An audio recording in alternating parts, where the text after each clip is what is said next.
예, 조금 오늘은 컨디션이 별로 안 좋았는데 오늘 우리 김성수 찬양사역자가 뜨겁게 찬양하시고 성령의 불로 덧입혀줘가지고서 내가 조금 힘을 내면서 말씀을 전하기를 소망합니다. 하나 더 반가운 것은 지난 한 주간 동안 그 한 영혼이라도 보내달라고, 새 얼굴을 보내달라고 그렇게 기도했는데 새 얼굴은 아니지만 그래도 또 아직은 새 얼굴이죠, 그렇죠? 정식으로 전도되는 자로만 우리를 칭하셨으니까 불러주셔서 온 발걸음이 있어서 우리 먼저 환영하고 박수로 환영하고 우리 허영복 도의원 우리 우리와 함께 자리했습니다. 감사합니다. 빨간 옷을 입었을 적에는 우리가 지금 눈에 익었는데 그렇죠? 정정을 하니까 멀쩡하네요. 사실 우리는 멀쩡하게 살지를 못해요. 우리는 제정신으로 살아가는 사람들이 아니죠. 나는 그런데 여러분은 제정신으로 살아가나요? 제정신으로 산다고 하면요, 이 좋은 날, 날씨 좋은 날, 그렇죠? 오래간만에 햇살도 따갑고, 오래간만에 공기도 좋고, 이런 좋은 날 왜 이 답답한 공원에 앉아 있겠어요? 저와 여러분 분명히 뭔가가 맨정신이 아니란 말이에요.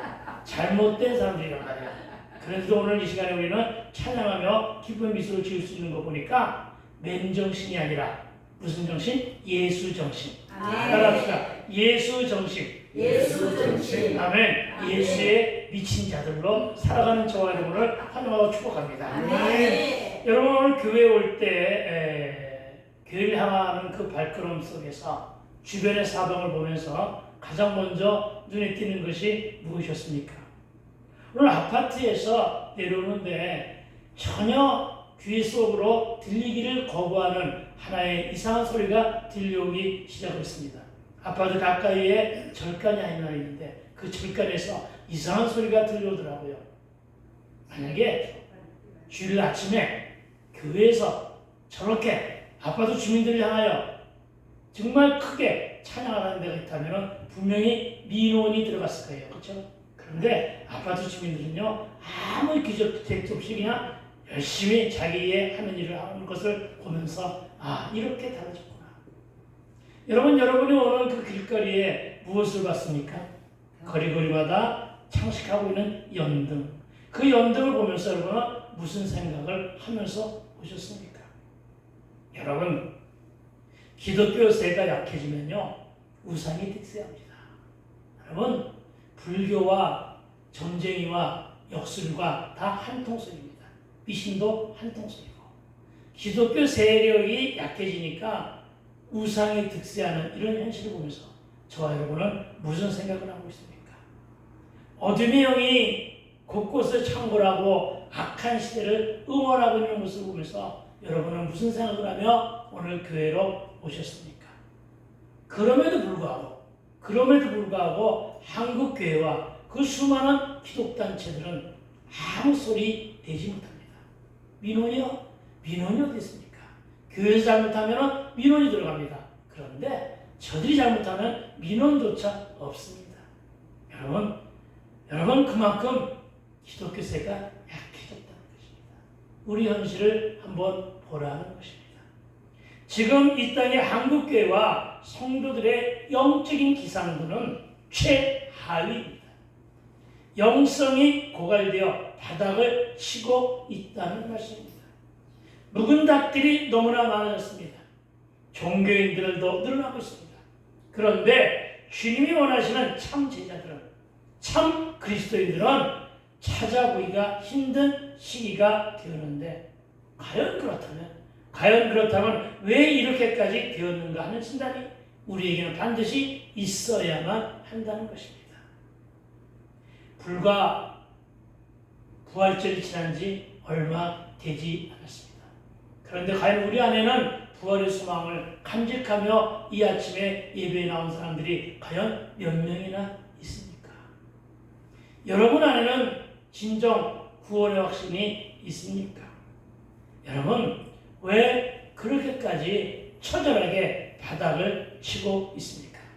그래서 오늘 그 원인을 요약하여 분석하니까 여러분, 말씀이 없는 것은 아니에요. 말씀은 분명해요. 이런 유튜브를 통해서 기독교 매체들을 통해서 그리고 교회에서 그리고 기도원에서 말씀들이 늘 풍성하게 모든 사람에게 공급되어지고 있습니다. 분명한 것은 말씀은 분명히 시대입니다. 그런데 우리의 귀전을 두드리는 호세아 4장 6절의 말씀은 우리의 귀전을 지금도 들고 있다는 것입니다. 이 땅에 많은 하나님의 백성들이 망하는 이유가 부도가 나서 망하는 것이 아니고 경제가 어려워서 망하는 것이 아니고 물가가 올라서 망하는 것이 아니라 무엇이 없어서 망한다고요? 말씀이 없어서. 아멘. 하나님을 알아가는 지식이 없어서. 아멘. 여러분 말씀이 풍년인데 하나님을 알아가는 지식이 없다는 거예요. 그래서 망할 수밖에 없는 거예요. 아모스는 뭐라고 합니까? 아모스 8장 11절에서 그럽니다. 여러분 이 시대에 굶주린 사람이 있다는 거예요. 이 시대에 목마른 사람이 있다는 거예요. 여러분 냉장고만 열면은 코카콜라부터 시작해가지고 정말 우리의 목을 시원케 말초신경을 자극하는 그런 음료수가 숱하게 있는데도 불구하고 우리는 여전히 목마를 수밖에 없는 것은 무엇 때문에 목이 마른다고요? 빵이 없는 지각이라고 했습니다. 여러분 빵이 없는 지각, 빵이 풍성한데 뭐가 없는 말하자면 빵이 없는 기가 아니라 말씀이 없는 기가라고 했어요. 말씀이 없기 때문에 말씀이 없는 것이 아니라 말씀을 듣지 못하기 때문에 내 안에 오는 말씀을 듣지 못하기 때문이라는 사실을 여러분 기억하시기 바랍니다. 아멘. 왜 그랬습니까? 왜 그랬습니까? 말씀대로 살기보다는 내 소견에 옳은 대로 살았기 때문입니다. 말씀은 그냥 듣기만 하고 잊어먹습니다. 그리고 오로지 내 유익과 내 이익만을 가지고 살고 있기 때문임을 명심해야 합니다. 배부러 든다신데 이제는 더 이상 별로 아쉬운 것이 없는데 병원에 가면 보험 때문에 어떤 병도 고쳐집니다. 의학도 의술 때문에도 그렇고 또한 돈 걱정 안 하고 병원에 갈 수가 있습니다. 나이를 먹으면 나라에서 걱정이 되니까 돈도 줍니다.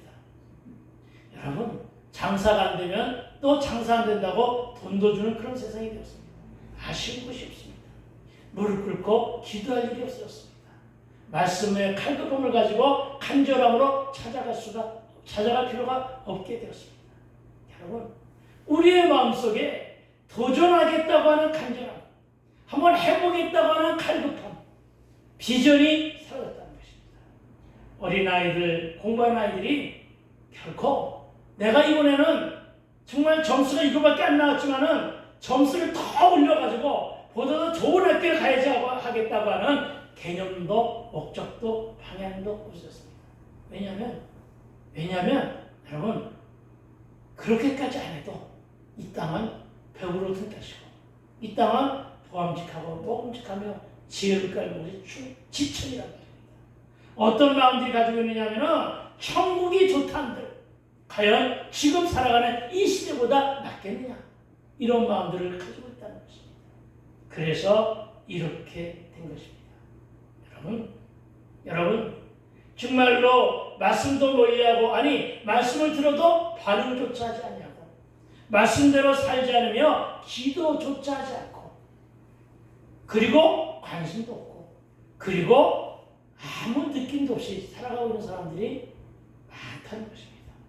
다만 여기는 여러분과 지금 이 땅에 많은 광역교회들이 그래도 모여 앉아서 이 시간에 예배하는 사람들 그 중에 몇 프로나 구원의 확신이 있는지는 모르지만 저와 여러분만이 그래도 예수에 미쳐서 지금은 정말 예수의 중독자, 예수에 미친 자들이 아니면 예배하러는 안 나온다는 거예요. 여러분 이런 현실이 되었습니다.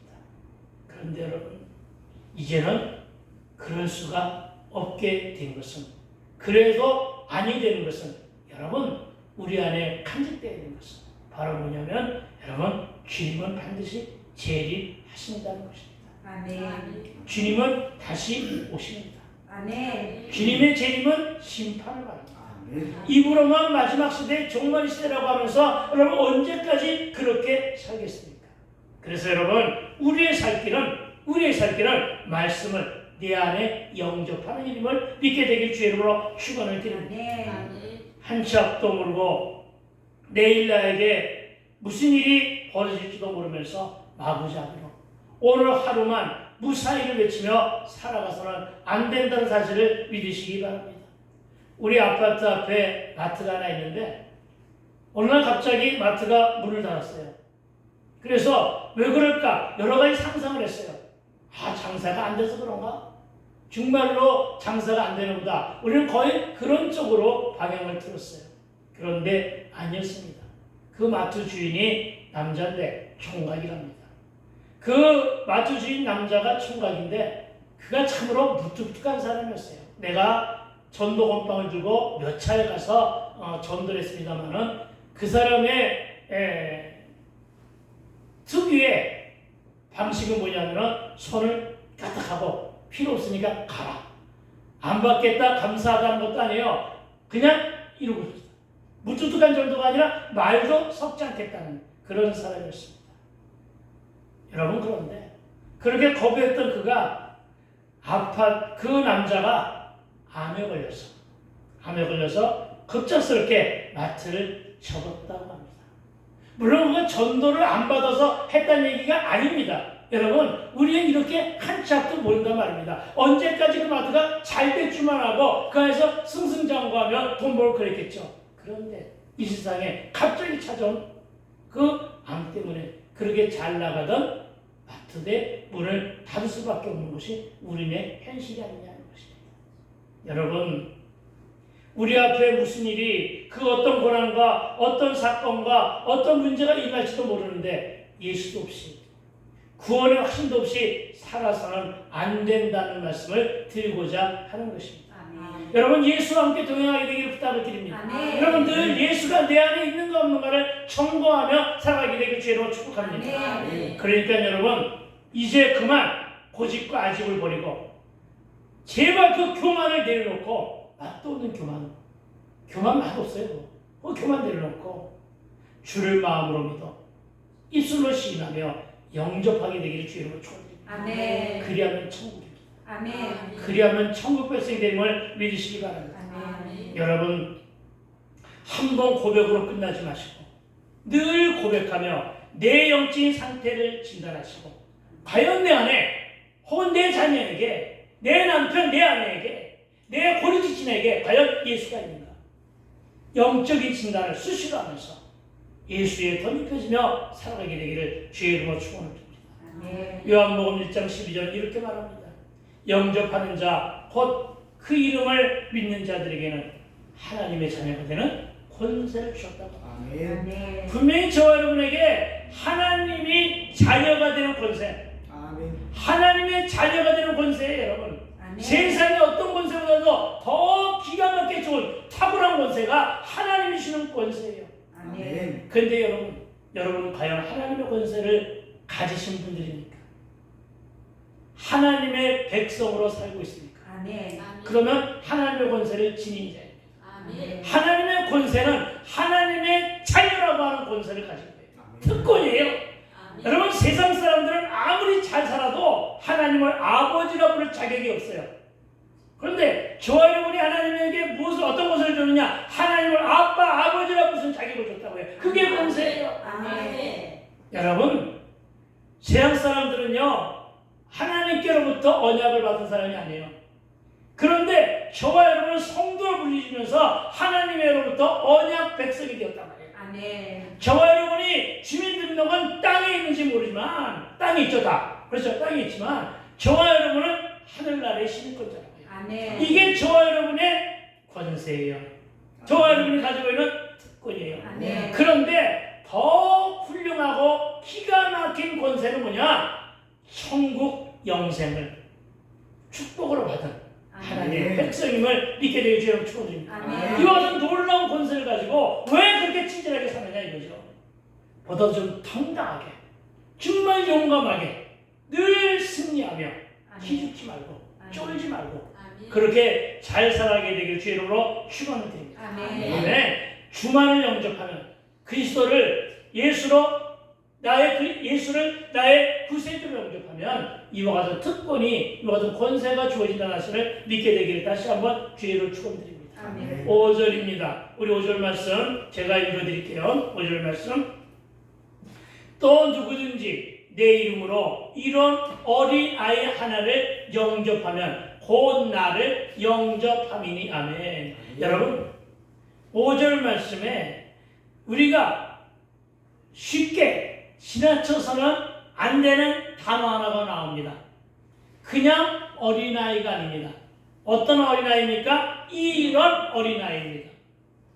왜 그냥 어린아이 하지 않고 왜 예수님은 이런 어린아이라고 특징 지어서 말씀하셨을까요?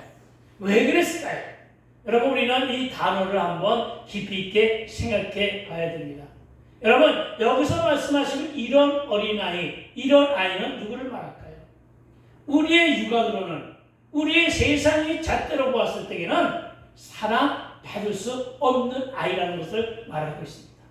사랑받을 수 없는 아이라는 거예요. 그런데 우리는 늘 예배가 끝나면 우리가 진료 부르는 찬송이 있죠. 당신은 사랑받기 위하여 태어난 사람. 맞습니다. 저는 모두는 사랑받기 위하여 태어난 사람입니다.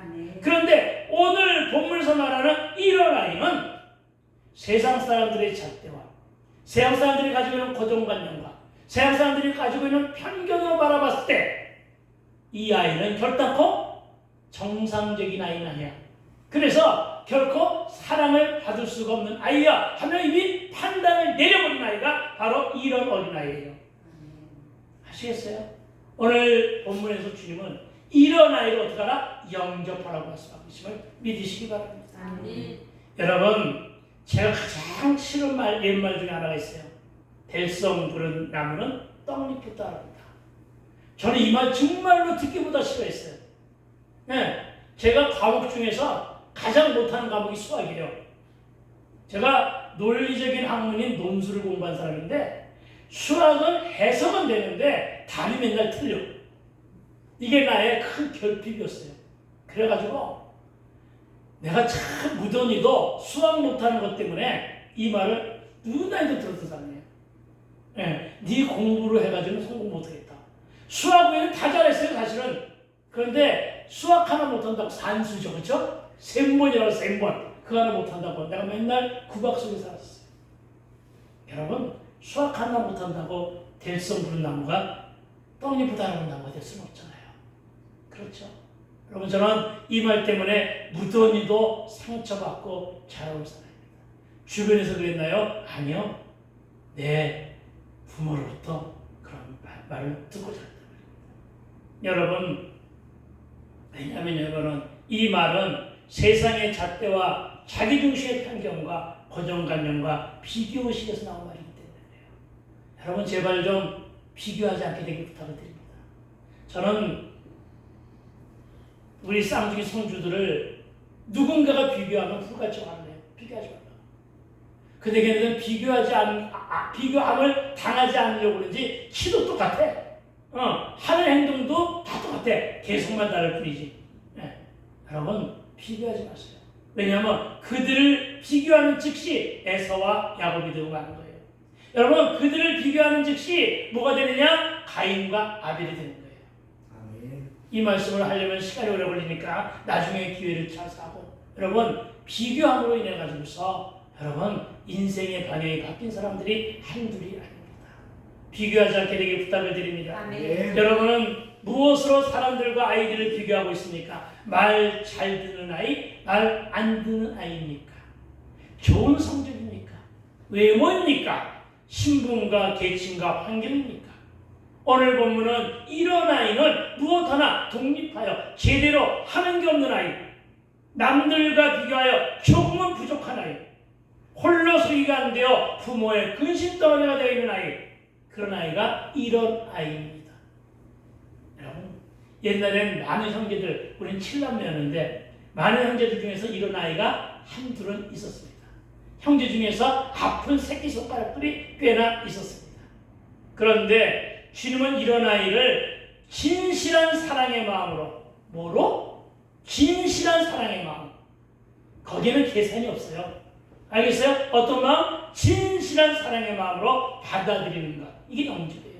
이렇게 받아들였을 때 예수를 영접한 것과 동일하다. 이렇게 말씀하십니다. 혹시 여러분의 눈에는 예쁜 아이들만 눈에 들어옵니까? 참으로 눈을 고쳐달라고 회개하게 되기를 부탁을 드립니다. 아멘. 공부 잘할 것 같고 말 잘 들을 것만 같은 모범적인 아이 말하여 범생가에 들만 아이만 눈에 들어옵니까? 여러분 편견의 마음과 선입견의 마음을 고쳐달라고 회개하게 되기를 부탁을 아멘. 차등도 차별도 없어야 됩니다. 여러분 외모도 외양도 누구의 가문인가? 요즘에 유치원에 보내면 요즘에 국민학교 초등학교에 보내면 가장 먼저 가정하는 교사에서 묻는 말이 있다고 하는군요. 아버지가 누구냐? 아버지가 뭐 하는 사람이냐? 근데 요즘엔 그런 거 다 없앴다고 하는데도 불구하고 아직도 그런 거 갖다가 묻는 데가 있는 모양이에요. 우리 아이를 유치원에 가니까 그렇게 묻더라고 합니다. 여러분 아버지가 누구냐도 묻지 말고 있는 그대로를 무엇으로? 사랑으로 영접할 수 있어야 됨을 믿으시기 바랍니다. 아멘. 여러분 이 세상에는 포기할 대상은 하나도 없습니다. 그는 틀렸다. 그가 무엇을 할 수 있겠어 하지 말게 되기를 부탁을 드립니다. 아멘. 저와 여러분 모든 사람을 예수 사랑으로 품고 포용하게 되기를 축원합니다. 아멘. 포용하여 가슴으로 받아들이는 것이 바로 영접입니다. 세상에는 특별한 사람이 없습니다. 누구나 다 구원받아야 물론이고 요한복음 13장 20절은 이렇게 말합니다. 내가 진실로 너에게 이르노니 내가 보낸 자를 영접하는 자는 나를 영접하는 것이요 나를 영접하는 자는 나를 보내신 이를 영접하는 것이니라. 아멘. 아멘.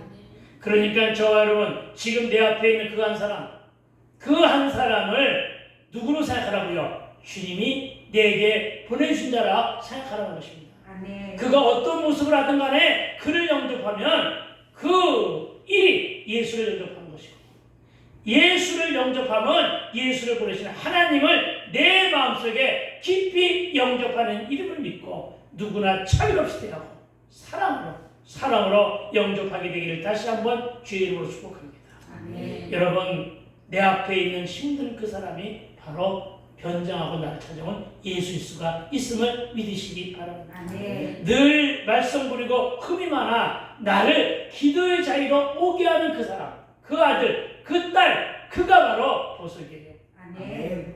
여러분 늘 말썽 부리는 늘 내 뜻대로 되지 않는 남편, 아내, 그가 바로 나를 기도의 자리로 나가게 만드는 보석이에요. 알겠어요? 보석처럼 되게 되기를 주의 이름으로 축원을 드립니다. 자녀를 가진 사람들 자기 자녀를 다 보석으로 생각했어요. 주님은 고아와 과부, 병든 자 그리고 죄인의 친구이기 때문에 그렇게 생각하라는 것입니다. 그러나 우리는 있어 보이고 명품을 들었으면 호감이 가고 귀부인 스타일에 열광하고 취해 보이고 빈약해 보이면 경계하며 가까이 하기를 주저합니다. 마음을 잃어버렸기 때문입니다. 어떤 마음이요? 예수의 마음. 가장 귀한 것은요, 예수 마음이에요. 예수 마음을 잃어버렸기 때문입니다. 사랑의 마음이 실종되었기 때문입니다. 여러분, 그런데 아주 가끔은 교회를 찾는 전문적인 사람들이 있습니다. 교회 하루 종일 있다 보면 오라는 사람은 오지 않고 아주 이런 전문적인 사람이 올 때마다 참으로 어이구 하나님 할 때가 많습니다. 코로나 기간 동안에는 잘 안 오더니만 이제 다시 오기 시작하는데 이들이 하는 말은 늘 같습니다. 자기가 어디에서 왔는데 어디를 향하여 가는데 차비가 부족하다. 차비를 줄 것도 아니면서 꼭 달라고 안 합니다. 빌려달라고. 그렇습니다. 여러분 꼭 갚을 때니 빌려달라고 하는데 액수가 이제 많이 올랐습니다. 처음에 개척교회를 할 적에는 와가지고 천한 사람들이 5,000원 혹은 만 원은 결코 안 넘더라고요. 그리고 1,000원짜리를 집어줘도 군수를 없이 갔습니다. 그런데 요즘에는 돈이 조금 올랐어요. 얼마나? 3만 원 이상을 요구합니다. 그런데 얼마나 이들이 발전을 했느냐면 돈이 없으면 계좌번호 알려줄 테니까 계좌로 보내달라고 합니다. 나보다 나은 거예요. 통장에 계좌번호가 폰에 자기 폰에 계좌번호가 개설되어 있으니까 거기로 보내주셔도 됩니다. 참 뻔뻔스럽죠. 네. 신용불량자가 아니죠. 맞아요. 신용불량자가 아닌 거예요. 참 대단한 세상이 되었어요. 그래요. 여러분, 이들 중에는요, 이런 사람도 있어요. 어저께 아침부터 굶었는데 김밥이라도 사 먹게 돈 좀 줘야 되네요. 그래서 요구하는 게 3만 원이에요. 아니 김밥 한 개 한 동에 무슨 3만 원씩이나 돼? 그렇죠. 여러분, 참으로 안타까운 것은요, 이런 사람들 어떤 경우에는 두세 명이 입에 술 냄새 풍기고 올 때도 있어요. 네. 여자 목사들이 혼자 있을 적에는 겁난다는 거예요. 그리고 여러분, 나처럼 조금 이렇게 내가 이렇게 결코 이렇게 인상이 좋아서 그런지 모르지만, 인상이 좋은가? 그런지 모르지만, 여러분, 와가지고 땡깡을 부린 사람 없는데 어떤 교회를 가보면은요, 땡깡 부린 사람도 있대요. 네. 뭐 그냥 교회 바닥을 바로 깡깡 차면서 그냥 거의 협박식 그러다가 달라고 하면서 때렸습니다. 여러분, 그런 사람들을 향해서 저와 여러분 어떻게 하면 될까요? 돈을 주게 되면요, 그들이 소문을 냅니다. 그 교회 갔더니 돈을 잘 주더라. 또 다른 사람을 보냅니다. 그들은 조직화 되고 있습니다. 그래가지고 천국을 누립니다. 천국을 누려서 그렇게 하고 있습니다. 그런데 여러분, 우리는 정말 이런 사람들을 향하여 어떻게 처해야 할까 하는 것이 고민이었습니다. 그래서 어느 날 제가 그렇게 적용을 했습니다. 목양실을 데리고 들어와가지고, 그리고는 복음을 전했어요. 그리고 내가 가지고 있는 돈이 이것밖에 없으니 어떻게 할래요? 어떻게 그냥 가실래요? 아니면 말씀을 더 들려드릴까요? 그럼 이 사람이 어떻게 반응을 어떻게 할까요? 벌떡 일어나서 나갑니다. 그리고 그 사람은 다시는 안 옵니다. 왜요? 말씀을 듣기 싫어서 안 오는 거예요. 여러분, 그러나 우리는 정말 잘 살게 됩니다. 정말이지 교회에는 이런 사람 저런 사람들이 다 와야 하는데 이들을 어찌 대처해야 할지 지혜를 달라고 우리는 기도해야 될 줄로 믿습니다.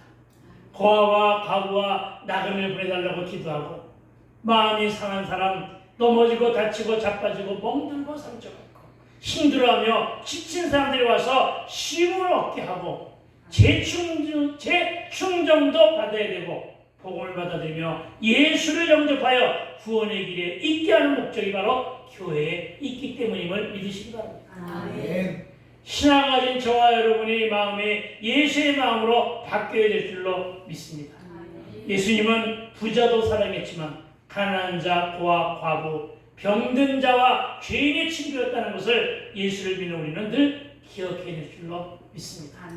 부자, 있어 보이는 사람, 잘 나가는 사람만 가까이 하지 말고 못난 사람, 열등한 사람, 힘들고 어렵게 지쳐 보이는 사람을 가까이 하는 저와 여러분이 되시기를 주의 이름으로 다시 한번 축원드립니다. 그리고 두 번째 이야기는 실족입니다.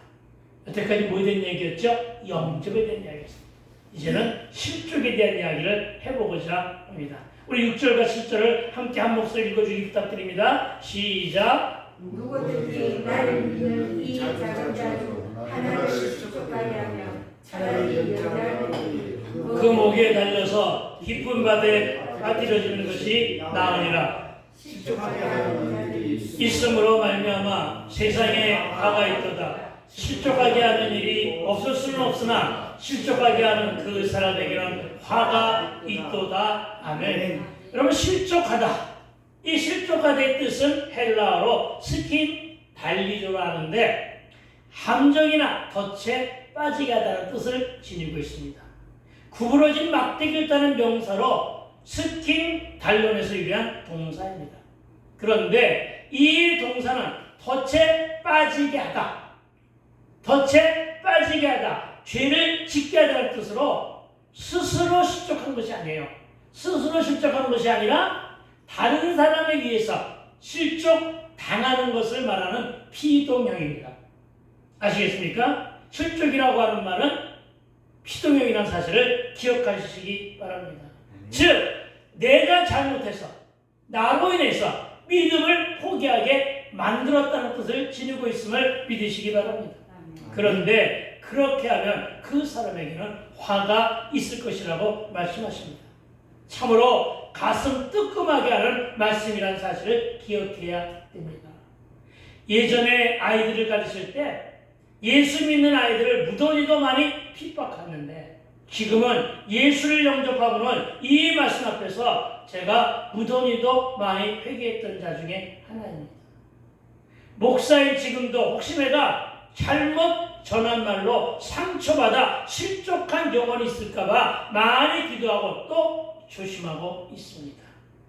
목사에게 상처를 받아 교회를 떠나고 믿음을 포기했다는 사람들이 왜 그렇게 많은지 그들을 대할 때마다 참으로 안타까울 때가 많아 내가 대신 회개하고 있습니다. 그것뿐이 아닙니다. 믿는 부모나 형제, 고력지신들로 인해 혹은 믿는 자들의 잘못된 행실로 인해 상처받고 실족한 사람들도 많이 있다는 것을 보게 됩니다. 나는 신앙생활하면서 내게 상처 준 이런 사람들로 인해 많은 위기를 겪었습니다. 예수께 돌아와서 상처를 많이 받았는데 목사가 되고 나니까 재미있는 현상들이 생깁니다. 그것은 뭐냐면 폰 번호를 바꾼 골치들도 있더라는 것입니다. 혹시 후원이나 해달라고 할까봐 그래서 그런지. 여러분, 내가 가장 넘기 힘든 벽은 교회였습니다. 그 안에 있는 많은 직분자들이었는데 한 번은 설립사인 내가 평신도가 설교라는 그런 기회가 주어졌습니다. 물론 거기는 내가 잘못한 부분도 상당히 많지만은 제가 말씀을 근거로 이빨 소리 한마디 했습니다. 뭐라고 했느냐? 무릇 모든 목사들은 여자와 돈을 조심해야 한다. 이렇게 했다가 그날로 그 교회에서 전도사인 우리 사모와 함께 쫓겨난 상처도 있습니다. 내가 좀 잘못을 했어요. 근데 그래도 그렇지.